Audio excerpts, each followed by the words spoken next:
Atletico Madrid 5, Real Madrid 2। Julian Alvarez একটা দুর্দান্ত পারফরমেন্সে Atletico মাদ্রিদকে মোটামুটি মৃত্যু দশা থেকে ফিরিয়ে এনেছেন লা লিগার টাইটেল রেসে। যে ম্যাচে আতলেতিকো শুরুতে লিড নিয়েছিল, কিন্তু আর্দে গুলারের গোলে পরে আবার রিয়াল মাদ্রিদ লিডও নেয়, কারণ তার আগে কিলিয়ান এমবাপে সমতায় ফিরেছিলেন রিয়াল মাদ্রিদকে।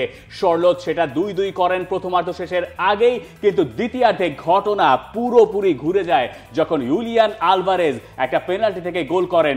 এরপরে দুর্দান্ত একটা ফ্রি কিক, ওয়ার্ল্ড ক্লাস সেই ফ্রি কিক থেকে গোল করে দিয়েগো সিমিওনেকে আনন্দে ভাসান ইউলিয়ান আলভারেজ।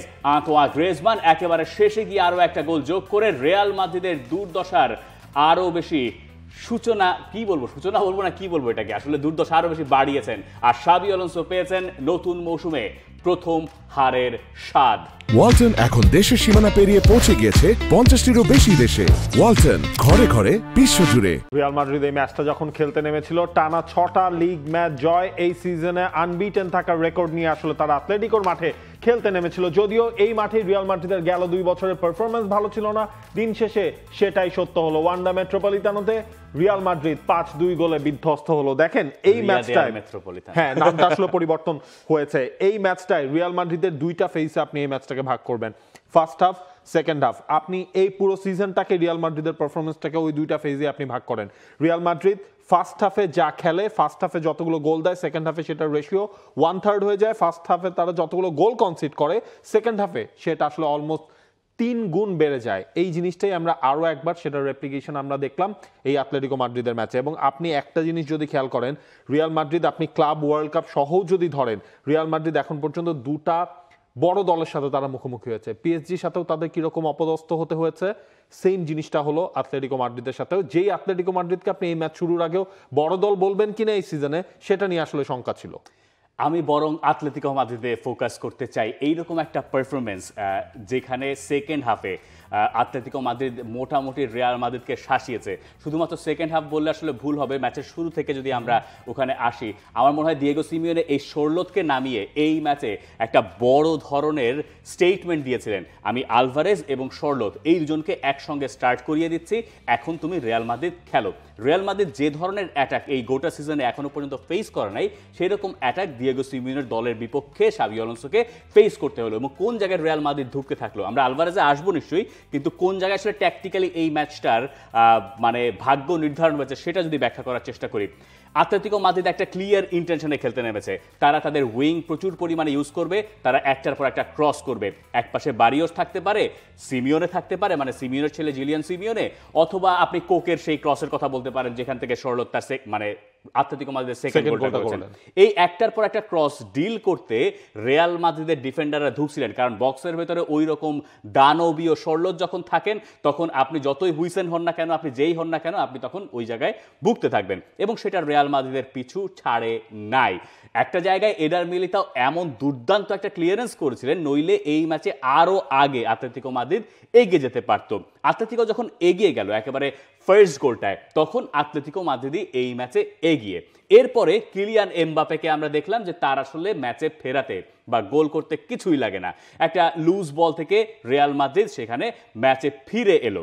এবং তার পরের গোলটায় আবারও রিয়াল মাদ্রিদ, ভিনিসিয়াস জুনিয়র আরও একটা লুজ বল, সেখান থেকে ওই বলটা রবিন লেনরমানের হয়তো হেড করে অন্য জায়গায় দেওয়ার কথা ছিল, তিনি বলটা এমন একটা মাঝামাঝি জায়গায় ফেললেন যেখান থেকে ভিনিসিয়াস বলটা পেয়ে ভেতরে ঢুকলেন এবং দুজনকে নাচিয়ে ছেড়ে যে কাটব্যাকটা করলেন, সেখান থেকে আর্দে গুলার ফার্স্ট চান্সে যে দুর্দান্ত ফিনিশিং করেছেন, মনে হচ্ছে না রিয়াল মাদ্রিদ তো এরকমই, এভাবেই তারা ফিরে আসে। কিন্তু বিরতির ঠিক আগে আগে যখন আতলেতিকো মাদ্রিদ চাপ দিচ্ছিল, তখন মনে হচ্ছিল যে না, আতলেতিকো আসলে এই সহজে বোধহয় এই ম্যাচটা ছেড়ে দেবে না।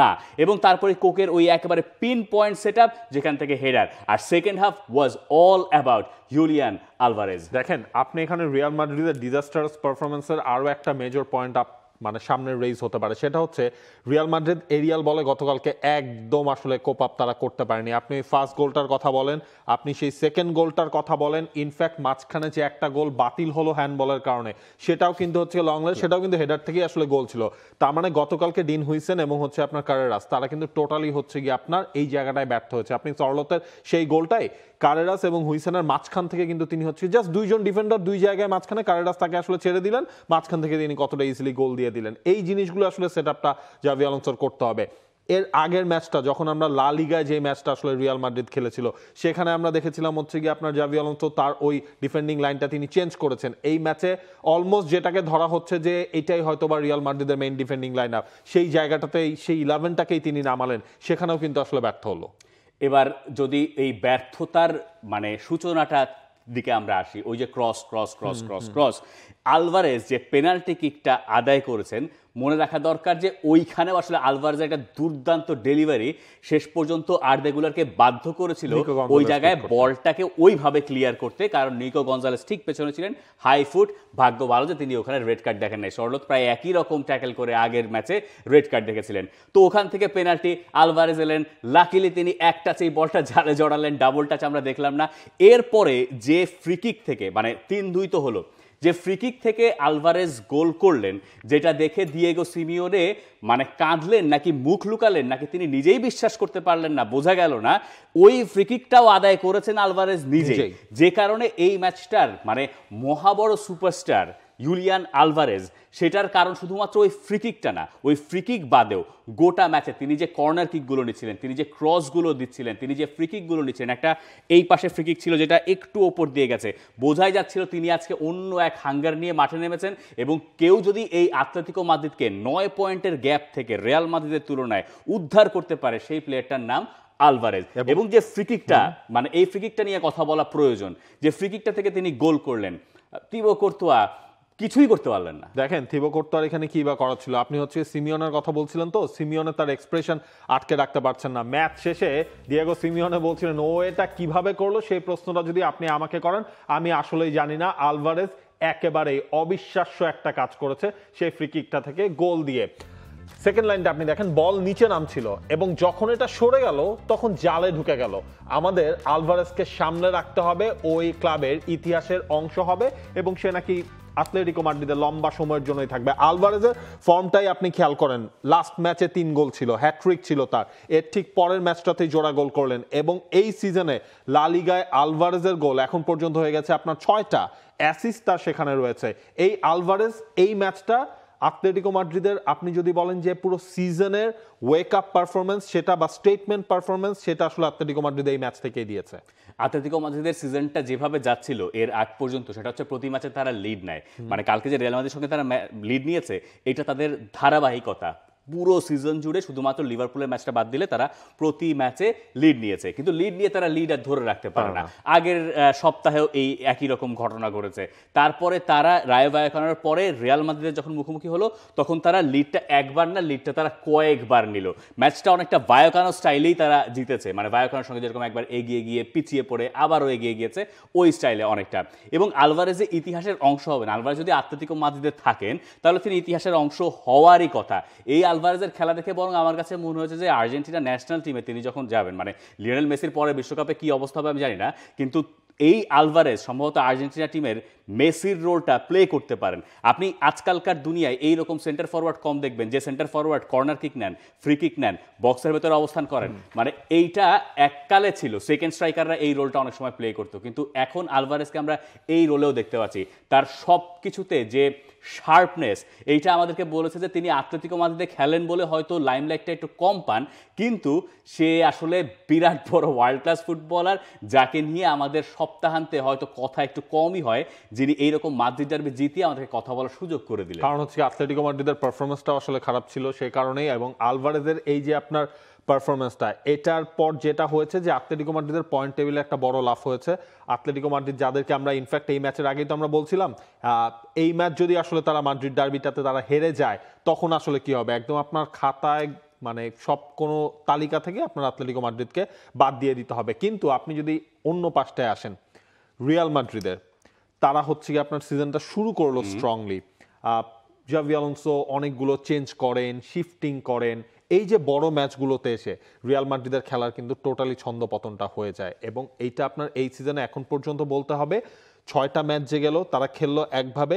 সেকেন্ড হাফে এসে আনচেলত্তির আমলে আমরা যে রিয়াল মাদ্রিদকে দেখতাম যে তারা লাস্ট 30 মিনিটস তাদের অল আউট এফোর্টটা দিয়ে দেয়, 30 মিনিটসে তারা প্রচুর ম্যাচ বের করে, ঠিক তার উল্টোটা হচ্ছে কিন্তু এই আলোনসোর আন্ডারে। আতলেতিকো মাদ্রিদ ওই ফোর্থ গোলটার পরে মোটামুটি দরজা বন্ধ করে দিছে যে আমরা আর খেলবো না আজকে, যা হওয়ার আমাদের হয়ে গেছে, 2 গোলের লিড আছে। শেষেরটা তারা একেবারেই গ্রিজমান যে গোলটা করেছেন ওটা আবার আরেকটা মানে অ্যালেক্স বায়ানা মাঠে নামার পরে তার একটা অ্যাসিস্ট হয়ে গেছে, এই কয়েক সেকেন্ড খেলেছেন তার ভিতরে। তো এর আগে রিয়াল মাদ্রিদ যেখানে একটু ভুগেছে সেটা হচ্ছে যখন আতলেতিকো 2 গোলের লিড নিয়ে আপনাকে পুরোপুরি লো ব্লক ডিফেন্ডিংয়ে চলে যাবে, তখন ওইটা ব্রেক করা খুব ইজি কাজ না।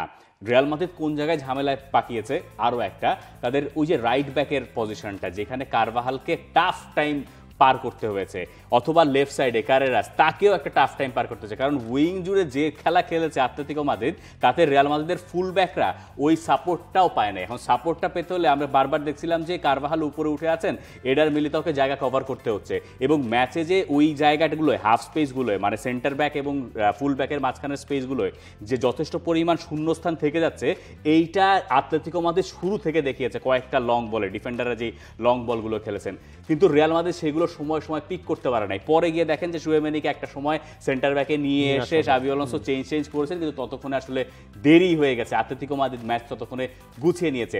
রিয়াল মাদ্রিদের এই পারফরমেন্সের পরে আপনি একটু হতাশ হবেন, খুবই স্বাভাবিক, কিন্তু এইটা মাথায় রাখা দরকার যে আতলেতিকো মাদ্রিদ এই ম্যাচটা যখন খেলতে নেমেছে তখন এই আগের পারফরমেন্স তারা মাথায় রাখে নাই। তারা চিন্তা করছে এটা একটা মাদ্রিদ ডার্বি, এটা একটা ওয়ান অফ, এই ম্যাচ আমার কাছে ফাইনাল, আমি যদি এটা হারি তাহলে আমার লা লিগা টাইটেল রেস আমার 7 ম্যাচ পরে শেষ। সেইখান থেকে তারা উঠে এবং আলভারেজের জন্য আপনি হিসাব করেন এই মাঠেই তো হচ্ছে গিয়ে তার দলকে এক কথা আসলে তিনিই বাদ করে দিয়েছিলেন চ্যাম্পিয়ন্স লিগের থেকে, রাউন্ড অফ 16 থেকে। ইচ্ছা করতো না, বাট ওইটার পেছনে আসলে তার দায়ও ছিল যে তার ডাবল টাচ পেনাল্টিটা। এরপর আসলে তখন তিনি যখন আসলেন আনলাকি, কিন্তু ধরেন দিন শেষে ওই স্ক্রিপ্টে তার নামটাই লেখা থাকবে, সেই জায়গায় হচ্ছে তিনি ফিরলেন, এভাবে তিনি ফিরলেন। এবং রিয়াল মাদ্রিদের দিকটা যদি আপনি খেয়াল করেন, জাভি আলোনসো আসলে কি বলছেন যে ইন্টেন্সিটিরই অভাব ছিল এই ম্যাচটা। মাদ্রিদ ডার্বির যে আমেজটা বা একটা বিগ ম্যাচের খেলতে হলে রিয়াল মাদ্রিদকে যে ধরনের স্টেটমেন্ট পারফরমেন্স করতে হবে তার কোনোটাই তারা করতে পারেনি। তার পয়েন্ট, ডুয়েলসে আমরা খুবই দুর্বল ছিলাম, যখন লং বল খেলেছি আমরা সেটার কোনো উদ্দেশ্যই ছিল না, আমরা যেই বাজে খেলেছি হারটা আমাদের প্রাপ্য ছিল, আমাদের জন্য এটা প্রথম। আজকের ম্যাচে যেটা চিন্তার বিষয় সেটা আমাদের ইন্টেন্সিটি একেবারেই ছিল না, আমাদের এখান থেকে উন্নতি করতে হবে। এই উন্নতিটা রিয়াল মাদ্রিদ এখন কি করে করবে? তাদের পরের ম্যাচ হচ্ছে কায়রাতের সাথে চ্যাম্পিয়ন্স লিগের ম্যাচ, যে ম্যাচে কারভাহাল থাকবেন না, যে ম্যাচে ট্রেন্ট আলেকজান্ডার-আর্নল্ড তো নাই। এখন নিশ্চয়ই আতলেতিকো মাদ্রিদের মতো তাদের উপরে রিয়াল মাদ্রিদ রিয়াল মাদ্রিদের উপরে তারা হামলে পড়বে না, ওই ম্যাচটা হয়তো পার করে তারা যেতে পারে। এখন এই যে লা লিগার টাইটেল রেসটা জমে ওঠার পরে আমরা বলছিলাম না যে শাবি আলোনসোর আসলে পরীক্ষা হবে এই ম্যাচটাতে, কারণ তিনি এইরকম অপোনেন্ট আগে ফেস করেন নাই এই সিজনে। যেটা বোঝা গেল যে ফার্স্ট ম্যাচে তারা এখনো ওই জায়গায় পৌঁছাইতে পারে নাই। পরে গিয়ে দেখেন যে যেই সাবগুলো করা হয়েছে, ধরেন মাস্তানতুরো নেমেছেন, রদ্রিগো নেমেছেন, কিন্তু কেউ আসলে ব্রেক করতে আর আতলেতিকো মাদ্রিদকে ওই অর্থে পারলেন না। এইটা শঙ্কার কারণ, এইটা কিছু আপনাকে অ্যালার্ম বাজিয়ে যাবে, কিন্তু এইটা আসলে শেষ না। মানে শাবি আলোনসো যেই প্যাটার্নটা ফলো করতে চান সেইটা আপনাকে খুব যে সব ম্যাচ জিতিয়ে দিবে ঘটনাটা এইরকম আমার কাছে মনে হয় না। মানে আমি এটাকে জানি না, রিয়াল মাদ্রিদ সমর্থকরা হয়তো অনেক বেশি হতাশ হয়েছেন, কিন্তু এটা যে চূড়ান্ত হতাশার পর্যায়ে পৌঁছে গেছে এটা মনে হয় কেউ বলবেন না। It's too early. আর তিনি তো আসলে বলছেন যে এখানেই শেষ নয়, ওই কনস্ট্রাকশন প্রসেসটার মধ্যে দিয়ে রিয়াল মাদ্রিদ এখনো আছে, সেই প্রসেসটাই আসলে কন্টিনিউ করে এই মিস্টেকগুলো তারা আসলে সরাতে যায়। কিন্তু এই যে রিয়াল মাদ্রিদ আপনার 5-2 গোলে হারলো, টেবিলের শীর্ষে তারা ছিল, 6 ম্যাচে 18 পয়েন্ট তাদের ছিল। এর ফলে কি হলো, আজকে রাতে যদি বার্সেলোনা তারা সোসিয়েদাদের এগেইনস্টে জিতে যায় তাহলে হচ্ছে পয়েন্ট টেবিলের চূড়ায় চলে যাবে বার্সেলোনা একটা ম্যাচ ড্র করেছিল, এখন পর্যন্ত লা লিগায় তারা কোনো ম্যাচ হারেনি, এবং পয়েন্ট টেবিলটা যদি আপনি দেখেন সেখানে যেই ক্লিয়ার কাট চান্স রয়েছে। এবং বার্সেলোনা লাস্ট সিজন আপনার মনে আছে, বার্সেলোনা রিয়াল মাদ্রিদ এই এগিয়ে যাচ্ছে, পিছিয়ে যাচ্ছে, তেমন মনে হয় একটা রেস আসলে এই সপ্তম রাউন্ড থেকেই শুরু হয়ে যাবে। অন্তত সোসিয়েদাদের বিপক্ষে ম্যাচের আগে আমার সেটাই মনে হয় বার্সেলোনা আজ রাতেই আপনার পয়েন্ট টেবিলের শীর্ষে তারা উঠে যাবে। আর সোসিয়েদাদের সঙ্গে বার্সেলোনার চ্যালেঞ্জ আসলে যে জায়গাটায়, সেটা হচ্ছে বার্সেলোনার মানে আগের ম্যাচের যদি ফলটাও আপনি দেখেন, মানে যে ম্যাচটায় লা লিগায় বৃহস্পতিবার রাতে খেলে তারা জিতলো, সেই ম্যাচটাতেও বার্সেলোনা একটু একটু রোয়েশ হয়ে মানে ওভিওদের সঙ্গে একটু রোয়েশ হয়ে খেলার একটা ব্যাপার দেখা গেছে। আমি খুব মানে ওয়ারিড না অবশ্য সেটা নিয়ে। বার্সেলোনা আজকের এই ম্যাচটাতে একটা জায়গায় স্বস্তি পাবে, সেটা হচ্ছে খুব সম্ভবত তাদেরকে খুব কড়া ডিফেন্ডিং করতে হবে না। সোসিয়েদাদের একটা গোল না করার বদভ্যাস আছে, ওই ঝামেলাগুলো তাদেরকে বারবারই বড় ম্যাচে ভালো করতে দেয় না। এটা যদি সোসিয়েদাদের মাঠে হইতো তাইলে একরকম কথা, কিন্তু যেহেতু বার্সেলোনার মাঠ এবং আজকের ম্যাচের টপ লাইন কি লামিন ইয়ামাল ফিরতে পারেন, তাই তো মানে কিন্তু লামিন ইয়ামালকে আসলে যদি ফেরেন তাহলে তিনি ফেরার আসলে কোন অবস্থায় আছেন? কারণ পিএসজির সঙ্গে চ্যাম্পিয়ন্স লিগের আরো কয়েক গুণ বেশি গুরুত্বপূর্ণ ম্যাচ, এই ম্যাচে যদি লামিন ইয়ামাল খেলেন তাহলেও মনে হয় না শেষ 15 মিনিট 20 মিনিট। এক্স্যাক্টলি, ওই হান্সি ফ্লিক কিন্তু এই জিনিসটাই বলেছেন যে লামিন ইয়ামাল খেলবেন, কতক্ষণ তাকে ইউজ করা হবে কি করা হবে এটা আসলে তিনি পরে ভেবে দেখবেন। কিন্তু আপনি বার্সেলোনার ইনজুরির ধাক্কা কিন্তু দিন দিন আসলে বেড়ে যাচ্ছে। আপনি ওয়ান গার্সিয়াকে আপনি এই ম্যাচে পাচ্ছেন না, যিনি আপনার নাম্বার 1 গোলকিপার, যাকে আপনি সিজনের শুরু থেকে আপনি আসলে এই পর্যন্ত ক্যারি করেছেন, তার যেই অভাবটা সেটা কিন্তু বার্সেলোনাকে কতটুকু ভোগাবে এটা যায় না, কারণ সেই জায়গায় আসলে ভয়েচেক সেজনি লাস্ট সিজন যা করেছেন এভাবেই তো তার কাছে আসলে সুযোগটা এসেছিল, তিনি সেটাকে ক্যারি করলেন, চ্যাম্পিয়ন্স লিগ সিজন এন্ড করলেন, লা লিগা জিতলেন, চ্যাম্পিয়ন্স লিগে একটা ভালো পারফরমেন্স বার্সেলোনা করলো। এই জায়গাটা হচ্ছে সেজনির জন্য একটা সুযোগ চলে আসছে। বাকি জিনিসগুলো আসলে এই সোসিয়েদাদ তো আপনার এবারের লা লিগাতেও একটা মাত্র ম্যাচ আসলে তারা জিতেছে এবং এই 1 গোলের ব্যবধানেই তারা ম্যাচটা জিতেছিল, 2টা ম্যাচ ড্র করলো, বাকি ম্যাচগুলো তারা হেরে গেল। সুতরাং খুব একটা আসলে টাফ টাইম হবে না। আর বাকি যে জিনিসটা, এই যে আপনার রাফিনিয়া নাই অ্যাটাকিং থার্ডটায়, আপনি কি রাশফোর্ড এবং হচ্ছে গিয়ে ফেরান তোরেসকে দিয়ে আপনি নামাবেন কিনা সেই জিনিসটাই আমি বলি তাই নামাইতাম। আচ্ছা যাই হোক, এই যে গার্সিয়া খুব বাজে একটা সময় আসলে তাকে এই অপারেশনের ভেতর দিয়ে যেতে হলো। ওভিয়েদোর সঙ্গে ওই ফার্স্ট গোলটায় যেটা একেবারে লং রেঞ্জে, ওইখানে তার একটা ভুল ছিল যে পাসটা তিনি দিয়েছেন, 2টা ভালো টাচ, এরপরে বলটা মাঝখানে ঠেলে দিলেন। গার্সিয়ার জন্য টাইমিংটা মন্দ হয়েছে, যে আগের ম্যাচের পারফরমেন্সটা যদি একটু ভালো হতো, যদিও এই সিজনে তিনি নাম্বার 1 বার্সেলোনার এবং যখন ফিরবেন আমার ধারণা তিনি আবার নাম্বার 9 হবেন। কিন্তু শেজনির আবার এই ধরনের অভ্যাস আছে, একবার তাকে জায়গা দিয়ে দিলে সেই জায়গা তিনি সহজে আর ছাড়েন না, বা ছাড়ার মতো সুযোগ আসলে কাউকে দেন না। শেজনির এই জায়গাটা আসলে প্রাপ্যই ছিল। আগের সিজনে তিনি বার্সেলোনাকে যা দিয়েছেন, এই সিজনে যে এখনো পর্যন্ত মাঠেই নামতে পারছিলেন না, এই জায়গা থেকে তাকেও আসলে দেখার একটা নামবেন তো নামবেন, কখন নামবেন? পিএসজির ম্যাচের আগে তিনি আসলে নামবেন, চ্যাম্পিয়ন্স লিগের ম্যাচে তিনি নামবেন। এই জিনিসটা হচ্ছে হান্সি ফ্লিক হয়তো বা এতটা ভাবাবে না, কিন্তু ওই ইনজুরির লিস্টটা আসলে লম্বা হয়ে যাচ্ছে। আপনি গাভিকে আপনি পাচ্ছেন না, আপনার মানে রাফিনিয়াও সেই তালিকায় যুক্ত হলে সবাইকে কিন্তু আপনি আসলে নেক্সট 1 মাসের মধ্যে আপনি পাবেন না, সেটা কনফার্ম। ইনজুরি লিস্টের কথা চিন্তা করলে আপনি একবার পিএসজির কথা চিন্তা করেন। পিএসজি যারা বার্সেলোনার নেক্সট ম্যাচের অপোনেন্ট, অক্সেডেকে তারা 2-0 গোলে হারিয়েছে, কিন্তু সেই জয়ে পিএসজির আনন্দ অনেকটুকু মিলিয়ে গেছে ইনজুরি লিস্টে। ভিতিনিয়া ওই ম্যাচে ইনজুর্ড হয়ে মাঠ ছাড়লেন, কাভারাজকেলিয়াকে নিয়ে শঙ্কা আছে, দেমবেলে তো নাই, বারকোলা, তারপর হচ্ছে আপনার মার্কিনিয়াসেরও হচ্ছে ইনজুরি নিয়ে শঙ্কা আছে। মানে 6টা-7টা শুধুমাত্র ইনজুরি লিস্ট পিএসজির, যেটাকে লুই এনরিকে বলছেন ইটস আ শেম যে হান্সি ফ্লিকের দলের সঙ্গে খেলার সময় তার এই প্লেয়ারগুলো থাকবে না। পিএসজি ভার্সেস বার্সেলোনা এই সিজনের বা এই সপ্তাহের one of the big match, তবে তার আগে বার্সেলোনাকে পয়েন্ট টেবিলের ওপরে ওঠার কাজটুকু সারতে হবে আজকে সোসিয়েদাদকে হারিয়ে। For more updates, subscribe to our YouTube channel and click on the bell icon. Follow us on Facebook and Instagram. Download T-Sports app to enjoy exciting games and highlights.